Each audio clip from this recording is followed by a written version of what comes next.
up a daily fantasy. His number too high, then I'm probably fading him. He been on the road, he gon' eat up my salary. I hit up by, he gon' lie before lock. Play back to back, then I probably won't pick on the DFS bachelor. Good as it gets. Build a few liners and hit me a leg. He had a good game, but it might be a trick. Log in the Slack so I know who to pick. Sharing our liners, we all gon' get rich. New to this game, you should come to the pad. You might want some cash and get a good laugh. DFS sports, we gon' run up a bag. He heard every game and it's making me mad. You buying your lineups, I think you a cheater. DFS bachelor, he the new leader. Yeah.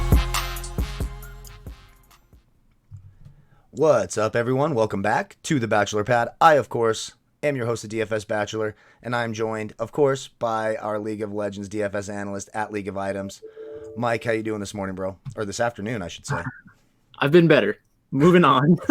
I've been better. Moving on. Yeah, it's a bad beat. He had a bad beat. But we've had a lot of close, a few of the listeners chop for first, won a bunch of money last night. T1 FPX, like we said, did exactly as we expected.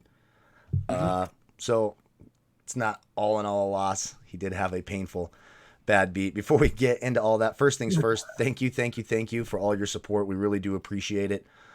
Be sure to leave a comment in the comment section. Be sure to check out that SBR video roundtable. That giveaway, you guys aren't even close right now. Like, we're not beating Joey Chestnut. You're not commenting. Click that link to go watch the SBR video roundtable. $50 PayPal giveaway if we get 20 comments in the comment section. And if we get more views than Joey Chestnut. That's all we have to do. We need like 350 more views or something. Like, get over there, click that. Be sure to check out Mike's channel. The link down below. Our Twitter handles are down below, at League of Items, at DFS Bachelor, for starting lineups, news, sheets, live streams, all that stuff is there. If you're new to the channel, hit that subscribe button. Truly appreciate that. Get access to all of our content. Been studying up on this EU Masters, so we'll have the games are in the morning. It's way different, so we'll probably have to do the videos the night before if we end up doing them or something like that, just because the schedule is way different than we kind of got accustomed to for the LPL and the LCK. I keep noticing, like, oh, maybe we should do one. It's like, oh shit, the slate starts in like an hour, so I'll either have to get up at like 3 a.m, which, like, I love you all, but we're not doing that. I'm not fucking doing that. Or we're doing it early, do the night before, so we'll figure all that out. Hit subscribe. I appreciate all of that. Check out all of our content. Yeah, that's that. Anything else? No, but I will have a super special edition of Almost Perfect Lineup today, and it will also feature a game-by-game breakdown of whatever's going on tomorrow. Nice.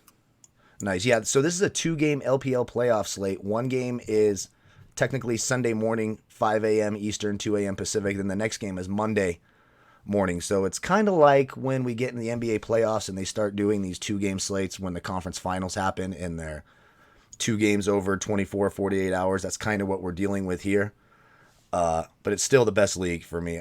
It's way more fun. When I watch these games than I try to watch the EU Masters games, I just have so much more fun watching the Chinese league play. Just 10 times more fun. Yeah, it's higher quality. It is. They're just better. They're just better. It's more, I don't know. For me, it's more fun. But as we get to know the EU Masters teams, there'll be some advantages there. So keep that in mind. It's over a 48-hour period, and I don't believe there's any late swaps. So this locks tonight, and you just got to wait. The lineups for the teams are pretty well set. JDG and FPX. There's not a whole bunch to worry about. I don't expect any shenanigans. Actually, I guess Top Esports could theoretically play a different support, but I don't. But we'll know that. We'll know that. That's the first game, so we'll know that. That'll be on Twitter.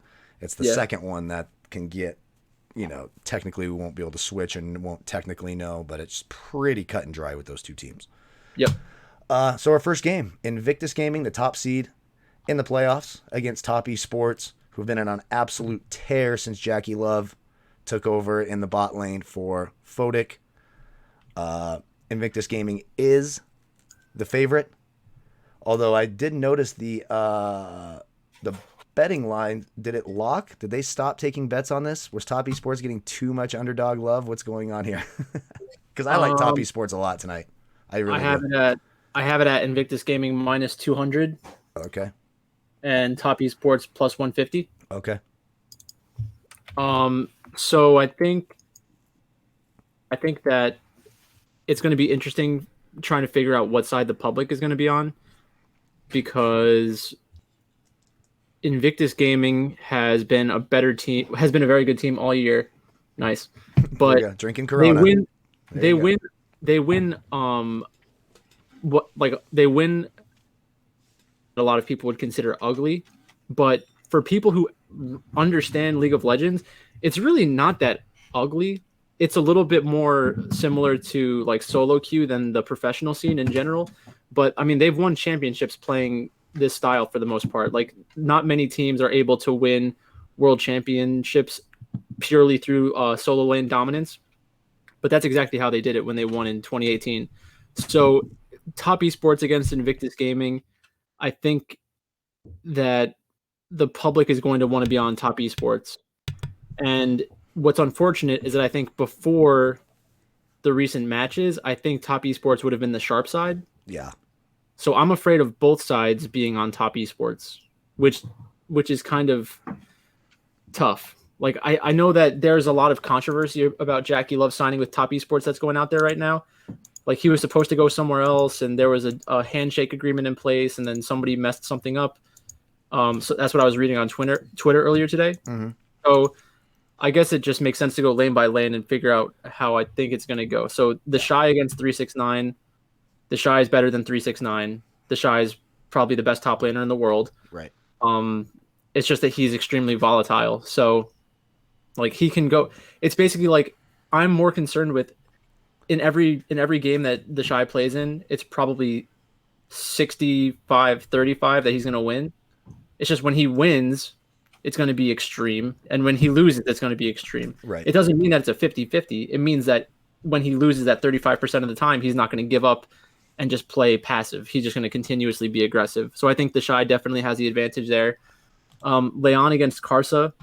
I think Leon specifically, his playstyle and his champion pool is difficult to make sense of in professional League of Legends, because it's like sometimes he's playing these selfish picks that take a long time to get involved in the game and scale up.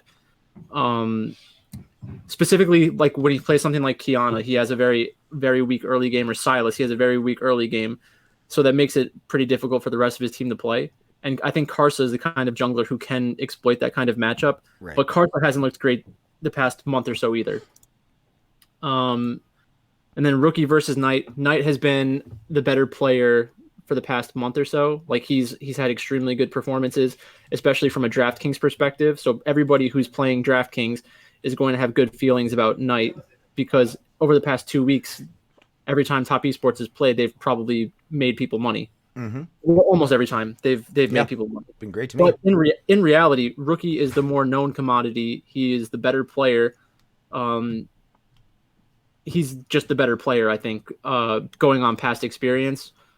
So if we're going by professional history, I'd say Rookie. If we're going by who's the hot mid laner right now, I guess you could say Knight. Mm-hmm. But I think Water finds its level, and Rookie's just better than Knight. Okay.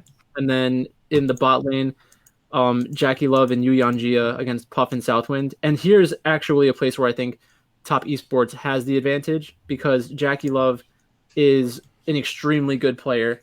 And it's funny because the last time I was talking about the potential revenge narrative in one of these matches, and like how I thought it like isn't with the whole like Clid playing against T1 last night. Mm-hmm. Clid played for T1, but he wasn't really like the most important player. Yeah. When on the other hand, Jackie Love played on Invictus Gaming when they won the world championship. He wasn't the most important player on that team either.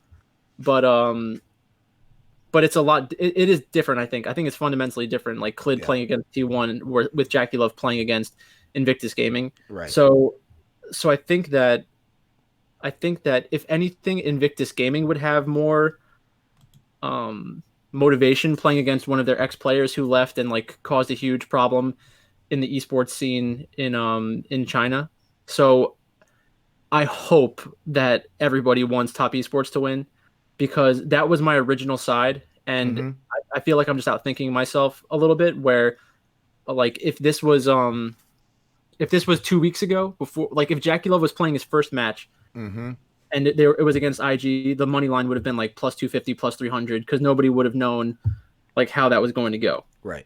So now that it's moved so much, I think that I have to be on the Invictus Gaming side. Yeah, or just have exposure to both. You know what I mean? Yeah, Especially like, if I'm gonna pick the game though, like yeah, from a yeah, betting perspective. yeah, yeah. Top Esports has looked awfully good. They've looked awfully good since they got Jackie Love. Yeah, Invictus Gaming is the number one. I think this is for me. This is I'm actually thinking about waking up at 2 a.m. and watching it. I think Which, that both of these matches are gonna be amazing. yeah, they're gonna be fun.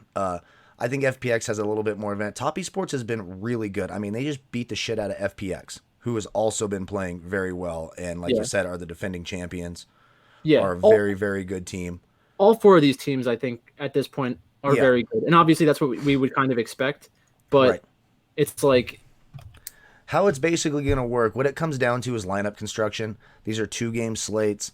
So if the two favorites win, you're going to have a chop at the top almost no matter what, unless something crazy happens.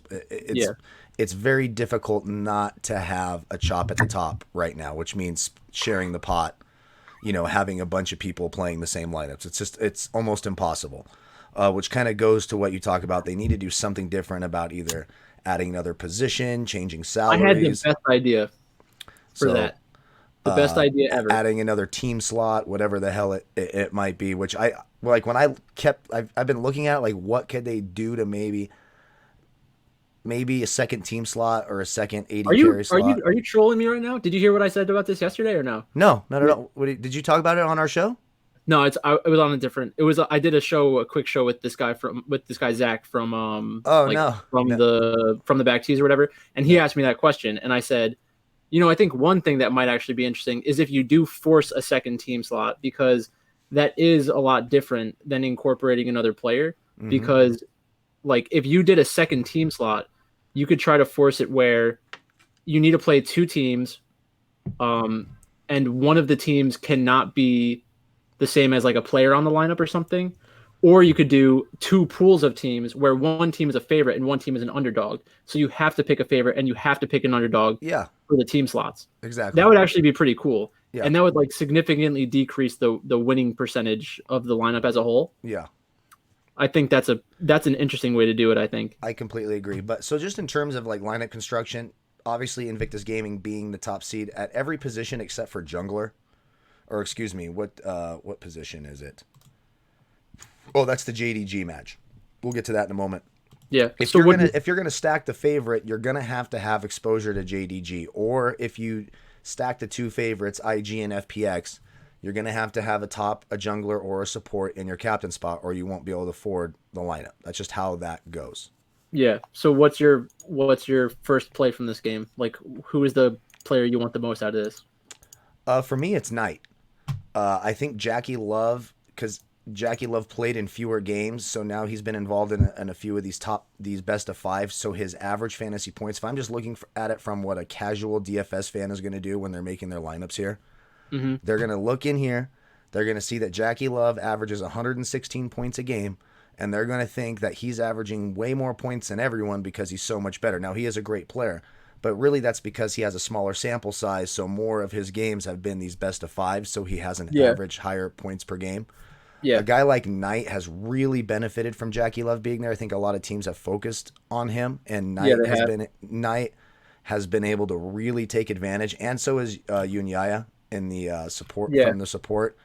So I think I want a ton of Knight. I'm hoping Top Esports wins in terms of the last 2-game slate that they did, the game last night and going into tonight, the FPX, and then this one tonight. I had FPX, and then I have 4 Top Esports, so I'm hoping Top Esports wins. For this contest, I'm just going to have exposure to both sides. So there's two-game slates that overlap then, basically? Yes. So there was a 2-game slate. That this is kind of how it works for the NBA for the Eastern Conference, for the conference finals as well. They do the same thing. That's insane. So you'll the second game from the first set will be the first game of the second set. Yeah. That's just what they do. They do it in every sport when it's like this. Mm-hmm. So I'm hoping Top Esports wins. I'm going to have both sides of it tonight. I like Top Esports. Like, even though Invictus Gaming was a number 1 seed, they were a letdown for me a lot. Even when they won, there's just something about them that I'm not the biggest. I've tried to pay up and have Puff and have Rookie and Yeah. Cool. And they just haven't done it for me. Mm-hmm. I could see this game being a 3-2 game. I think there is some reasonable. Yeah, I think that's don't think right. I don't think it's a horrible idea to game stack this game to be a little bit different. Maybe you just Yeah, get an that's absolute tough. blowout. But again, I'm trying to do something different. So if I'm making 150 lineups, I'm gonna have some game stacks of it because on Yeah. the off chance that something crazy happens, I actually, if I was gonna say game stack, I probably like the second game better, the FPX Yeah. JDG game in terms of game stacking. Yep. But I want. I mean, I'm not saying that game stacking is wrong. I just think it's tough. It's tough to It game is. stack. If I was going to game stack this game, I'd probably want to include the Shy from Yeah. Invictus Gaming. And like, if you want to do a top esports stack, then fine. Right. Because like the problem is, it's going to be probably the Shy versus Zoom. Oh, you think Zoom's gonna start? He should, right? I, He's oh. been starting. I'm saying from JDG. Oh, So from it's gonna be, JDG. Yeah. Excuse So me. those are going Yeah. to be the two highest owned top laners on this slate, Yeah. right? Yeah. So, well, I think so at least. They should be the two highest owned top laners from this slate in terms of carry potential. So if you're going to do a stack, I could see it being like, okay, well, I think that Top Esports and JDG are going to win, but it's going to be a 5-game series in Invictus Gaming versus Top Esports. And I'm going to need the Shy because in one or two of the games, the Shy is going to go out of control. Right. Because I think that's one of the easiest ways for Invictus Gaming to attack Top Esports is Sure. through the top lane. Sure. So if they are able to get the Shy ahead early, then he can not instantly, but you know what I mean. He can go into like the bot lane. He can impact Jackie Love. He can focus on him during all the team fights. If you're in a spot in the draft where there's a kind of champion from top lane that could help you win the game outright, the Shy is going to play it, and he's going to use it to be the win condition for the team. Right. What I am hoping is that a lot of people go back and look at their game log from the 21st. So they did play on the 21st, and Invictus Gaming won 2-0. I'm hoping people who aren't as sharp or know as much won't really realize that Jackie Love coming over has made and go off some recency bias. They played it, a little over a month ago. Yeah. But I'm gonna have both sides. But the side I'm rooting for, the side I'm most excited for, the side that me personally, I expect to win. I think they win 3-1 is Top Esports. That's gonna be my prediction on this one. I think Top Esports wins 3-1. It's like I just feel so like my brain is in a pretzel right now because I can see it both ways, and I was definitely going to be on the Top Esports side, but as I started talking about it and kind of thinking of the reasons why Top Esports would be popular with like their recent performances, players have seen them more recently, they've won more money with Top Esports recently. All of that makes me feel like Invictus Gaming is just going to win outright. Well, if it does, my Invictus Gaming lineup will do well. That's just how it's going to be for me. I don't. Yeah. Because the thing is with Invictus Gaming is there are ways that they win this series and score less fantasy points than Top Esports as well, because they know how to make a game ugly and confusing, like actually confusing to play for the other team, because they'll force you into positions where you have to make a decision, and if you make the wrong decision, you can just lose the game off of it. Right. It's somewhat similar to T1, but Invictus Gaming is like a more chaotic version of T1. So T1 is composed throughout the entire game and plays the macro game extremely well. And it's more methodical. Invictus Gaming, like they understand all of the decision making that T1 does, except like they throw in an additional step where it's like, oh, not only are we going to try to do the dragon, first we're going to try to fight you 7 times, and then we're going to take dragon, and then we're going to try to fight you 7 times, and then we're going to take baron, and then we'll fight you 7 times, and then we'll end the game. So well, and some of it depends on the draft, right? Yeah. The champions that the other players get, Varus, etc. And I kind of just watched that with Kick, where they had a slight advantage, and they tried to kind of do what you just did, and they spent too much time trying to take a baron, I believe it was, and then Schlocky came over and took, and then Pookie Styles Varus, he missed his attack, and then blah blah blah. I don't know. I'm starting to learn all this shit, but it's something very like that. It's very close. Like you can be like, I don't know if you saw the first game today, but it was an Italian team versus a British team. So it was like YDN versus BTXL. Mm-hmm. And the Italian team, there were a couple times where they were in like great positions to win the game, completely messed something up, and then the other team would completely mess something up. Mm-hmm. That's not what we're going to see tomorrow. Right. They're gonna be like at a much higher level of play. Sure. So I think it's going to be a lot of fun to watch. I'm not going to play a lot of money on a 2-game slate. The only reason I ran out lineups last night is because I thought that through construction, I would be able to get a little bit of an edge, and then I came in second by 0.26 points in 2 different contests. But we're not going to go there. So for this game, I think I'm basically done. You want Top Esports, I want Invictus Gaming. I'll be fine with either of them winning, but I think I will win more just because of my other contest as well if Top Esports wins. But of course, either team can win. Yeah. This is much different than a lot of the series that we've seen recently. Some of this is with my heart. I fucking hate Invictus Gaming, basically. They piss me off to no end, to be completely honest. And Top Esports has won me money, has been great for me, and that's where I'm at. If Invictus Gaming wins 3-0, I would not be surprised. If Top Esports wins 3-0, I would not be surprised. I'm going to say my bold prediction, I don't know how bold it is, 3-1 Top Esports. Take the underdog 3-1. That is pretty bold. I'll take the minus 1.5. I'll take the plus 1.5 on Top Esports for sure. Honestly, if you want to get some alternate line in there, if you did minus 1.5, that's an interesting bet. Oh yeah, I could go 3-0 or 3-1. 3-1. That's actually pretty interesting. Yeah, and now I'm giving myself some odds. I might even go in and do that. I might throw $100 at that today. That's funny. That's pretty cool. Yeah, why not? Why not? Second game, which will be Monday morning at 2 a.m. Pacific, 5 a.m. Eastern. So you will be waiting 24 hours to get the results from this, and this may lead into another 2-game slate, so we may end up covering this game again. Great. however that works. JDG, FPX. These teams did play on March 9th. It was a 2-1 win for FPX. High kill score game for FPX. They had 45 kills, 15 kills per game. I like FPX a lot. I think everyone else does as well. JDG could certainly win this game, and JDG is priced very, very cheap, except at the jungler with Kanavi. He's, I believe, the most expensive jungler on the slate. Yeah, so he won the MVP, right? Yeah, something like that. And so, yeah. So like the rest of them, JDG's the least expensive at every position, except for a jungler, where they're the most expensive. It's very strange. Don't see that very often. Yeah, that is strange. Yeah. So in the last time that they played, I'm assuming that JDG had a few different players, right? No, they ran their guys. God, I just had the game log up. I don't think Zoom played. I don't think Zoom was in. See, the game was on the 9th of March. Let's see if it's in the game logs here. I might have to pull it up. I don't think it's in the game logs. They've played too many times since. I'll pull it up. What do you like in this match? What are you looking at right now? JDG on the blue side. So, I think that FPX is going to win. FPX looked very good in their last win, but they look good almost all the time. The fact that they lost to Top Esports a little while ago doesn't really scare me very much. No, it just makes me like Top Esports more because FPX is playing well. Yeah, sure. Yeah, exactly. Yeah. So I think that's fair.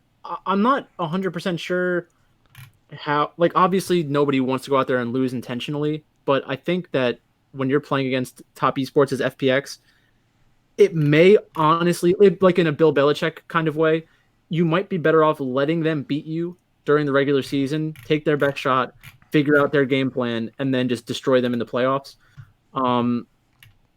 So I mean that's looking a lot into it. I don't think that's really the case, but it's potential. There's potential for that. So if we're looking at the matchups, I think in top lane, but for the record, it was 705 who played the top in that game, and now it should be Zoom.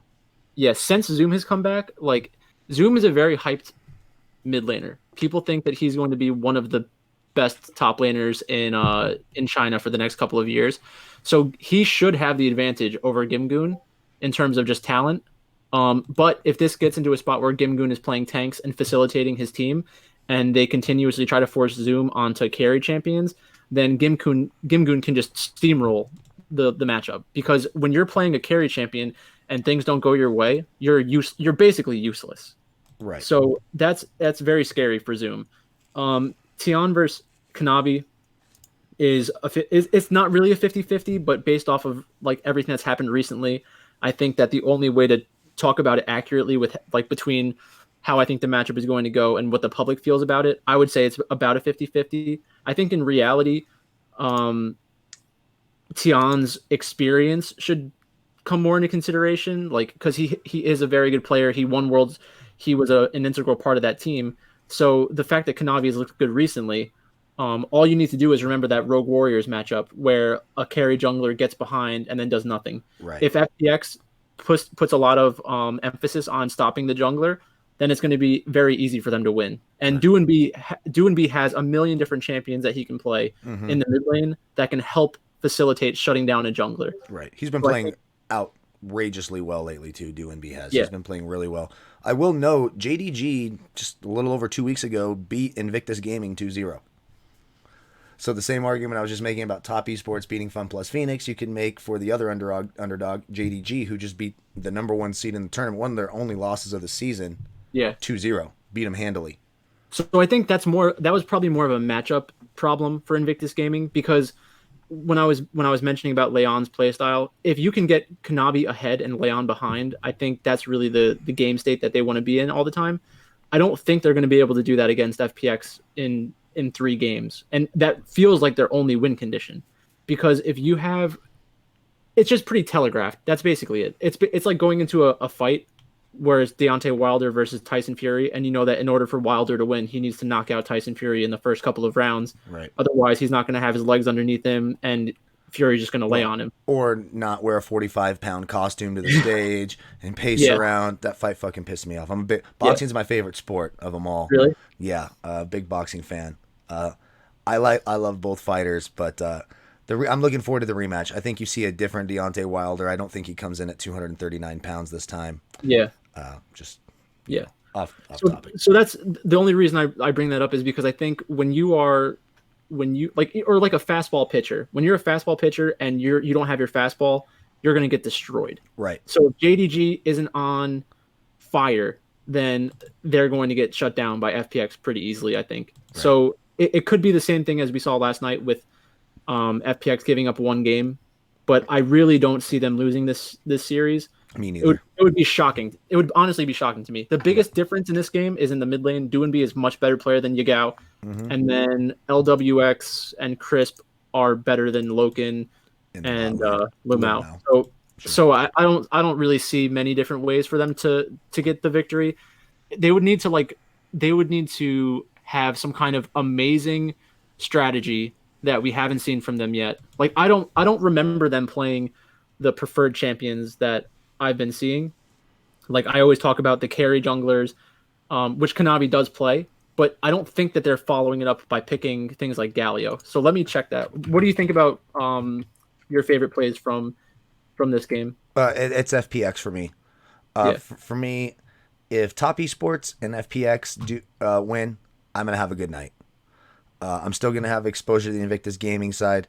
I think JDG is the contrarian play. They will most likely, almost guaranteed, be the lowest owned team on the slate. Yeah, definitely. So if you're a contrarian play, or you just do everything the opposite of what I say and you've had success with that or whatever. Who does that? No, no one who trust me. I get a lot of that. Does anybody troll you like that, saying like, all I do is fade you, bro? I get that, and then what ends up happening is what they said in the comment section ends up being 100% wrong, and I end up being right. The fantasy gods shit on them for that, even though they'll shit. Like for me, the game earlier is a perfect example. Kick, they fell behind, they were screwing up, then all of a sudden, boom, Pookie style comes in, he fucking brings them back. They're within 1 kill. They're within like 200 gold. They're back on track if they can get over to the Baron. And I said, "Oh, I reverse jinxed him because I was bashing Kick, and then I reverse jinxed him again. I got double reverse jinx." As soon as I said that, that's when they got caught around that Baron and got fucked up. Very sad. Yeah. So the fantasy gods are a fickle bitch. That's a fact. And so I don't want to reverse jinx it too much. I will certainly have some light exposure for JDG, and that I will be rooting for that lineup, because if that lineup wins, it's going to have a lot less probability of being chopped than everyone else. But I think I'm right there with you. I think Fun Plus Phoenix advances. I think they do it relatively easily. They're my favorite of the slate. Top Esports is obviously my favorite underdog. Yeah. So if you had to guess the order of the ownership, what would you say? Who is the most owned team and then going down. I would say the most owned team is FPX, second Top Esports, third Invictus Gaming, fourth JDG. That's how I think it goes. I think that's how it's going to go, and that almost makes me want to play my lineups the way I did last time, because I think all of the storylines are pointing towards Top Esports having a good chance. And I honestly do think that there are ways for Top Esports to lose the series and score more fantasy points. Like what happened in G2 versus Mad Lions, basically. Mm-hmm. So yeah. I think that's everything. That's everything, right? Yeah, my favorite bet is probably going to be some kind of parlay with Invictus Gaming and FPX, but I don't expect to play much tonight. Yeah. Even though the slate is trying to get me there, but it's not going to happen. I mean, it's just you got to have some of the action. It's the LPL, and then we're going to miss it for a little, about a month. They haven't moved their date back yet, I don't think.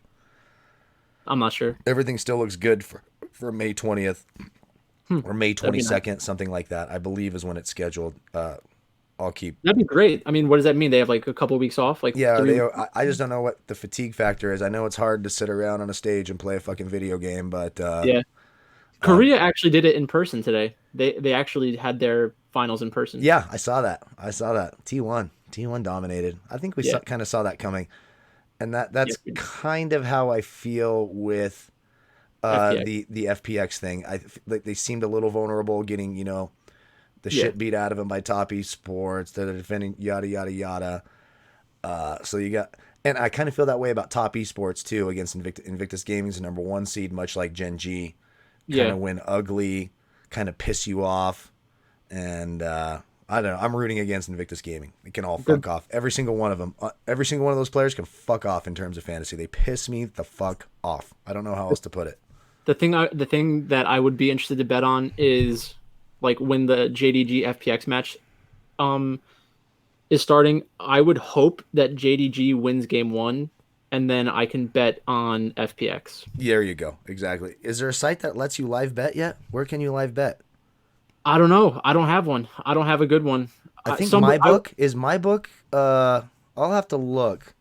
The guys at SBR are actually really good. I'll talk to Adam from over there. He knows what every site allows you to do. So I'll shoot him a message and ask him. Yeah, honestly, if anybody out there knows of a website where you can live draft like during the game, or not live draft, where you can live bet during the draft or live bet during the actual game, you need to tell us that, because there are so many ways to make money off of live betting. Mm-hmm.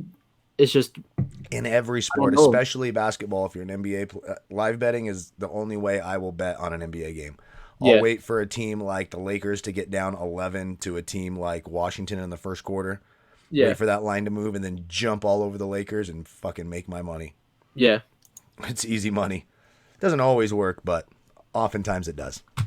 Okay. Yeah. I think that's it for us on this slate. Anything else from you on this slate? Again, don't forget to check out the SBR roundtable video. Be part of that giveaway. I want 20 comments, and I want to beat Joey Chestnut. I want to beat the GOAT at something. Does that make sense? I want to be number 1. My ego is there. No, I'm just kidding. But do that. Comment. Let's get more videos on that $50 PayPal giveaway. Be sure to check out Mike's channel, live streaming, all sorts of stuff that he's doing over there. The link is in the video description below. Our Twitter handles are there. As soon as we find out any news, there's great charts.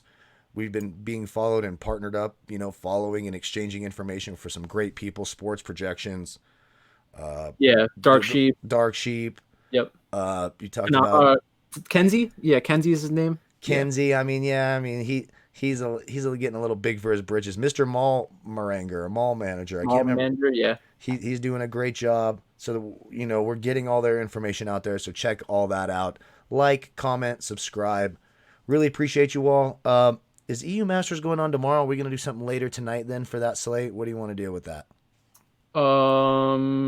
Yeah. So, let's talk about it when we're done with this. We'll talk about it when we're done, because it starts at like 7 in the morning my time or something. So it'd have to be tonight. 9. Yeah. We need the contest to be up, and then we can get it out. And by then, God, I'm a single dad. I cook dinner and try to get homework done. My dog beats the shit out of me every day. He's just an asshole. Not physically, but he just mentally drains me because he's a stubborn, spoiled little brat. I love him. Did you hear about the whole like Trey Wingo thing with like going out physically abusing other humans? Did you hear about that whole thing? No. There's this guy in the draft who he was answering a question about like what's your favorite part about playing ball, and he was like, honestly, I just love going out there and beating the shit out of somebody, just physically abusing another human, and the cops can't do anything about it. Jesus. So then Well, so that's the then Trey mentality. Wingo so the guy got drafted, and Trey Wingo said something like, "Oh, here's a guy who just likes going out there and physically abusing people," and then like Twitter exploded Oh, of course they did. thinking that he was advocating abuse. Fucking idiots. I fucking hate people. My It's favorite crazy. part about watching all it has been watching Roger Goodell just absolutely butcher the names. You could see it on his face. Even, sometimes they don't get the audio out in time. So he'll be like last night, he's like, oh, this is getting late. And then Yeah. right after the next pick was the Patriots fans just booing him. And you could see the look on his face. He's like, I wish I'd have just fucking canceled the draft. Fuck you, Patriots fans. Go kiss my ass. Sorry I punished you a little bit for being cheating pieces of shit. But anyways, that's neither here nor there. Last time I berated the Patriots and Tom Brady, I got death threats, so I'll try not to do that. Fun. Stay classy, Boston fans. Thank you for that. Not as many death threats in the esports world. No, the esports people were the most laid back ones of them all, dude. I'm telling you right now, more laid back than NBA, which is crazy because I love that fan base. Definitely more laid back than the NFL. WNBA is the worst. I'll never cover it again. Wow. WNBA is done. Yeah, I'm saying that right now. No one's heard that from me yet. I will never cover WNBA again. The players don't care about the league. The fans don't care about the league. And the people who watch for DFS are rude as shit. Most of them. Not all of them. There's some great ones. I'm telling you, man. That's insane. I've gotten threatened by WNBA players' aunts. Threatening me, if I go to Dallas, don't ever show up because I said Kayla Davis sucks, which she fucking does. So there's an ending to a show. Check everything out. Hit subscribe. Love you guys. Bye-bye. Click SBR. We'll see you either later tonight or tomorrow, depending if we get the EU Master shit. So keep an eye on all that. Subscribe to our channels. Peace out, everyone. See you.